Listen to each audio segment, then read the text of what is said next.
সরকার যুক্তরাষ্ট্রের সঙ্গে একটি চুক্তি করতে যাচ্ছে, যে চুক্তির ধারাগুলো প্রকাশ্যে জানানো হবে না। জানা যায় এতে সামরিক নিরাপত্তা সংক্রান্ত বিষয়ও যুক্ত আছে।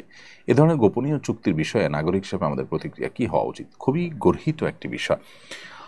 এনজিও বেসড এই সরকার এমন অনেক কাজ করছে যে কাজের সমালোচনা আমরা আসলে করতে বাধ্য।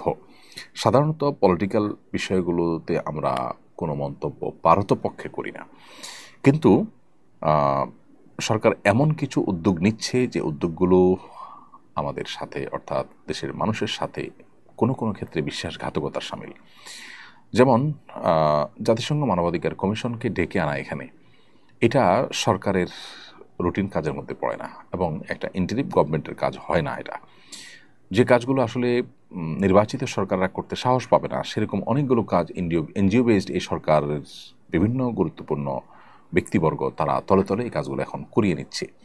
যেহেতু তাদের জনগণের কাছে জবাবদিহিতা নেই, তারা জনগণের কাছে যেতে হবে না ভোটের জন্য, সো এই চান্সে তারা অনেকগুলো কাজ করে ফেলছে।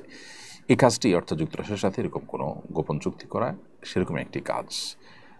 জনগণের ট্যাক্সের টাকায় চলা সরকার কোনোভাবেই জনগণের কাছে লুকিয়ে কোনো চুক্তি করতে পারে না। আমি মনে করি এটা গর্হিত কাজ এবং এখান থেকে সরকারের সরে আসা উচিত।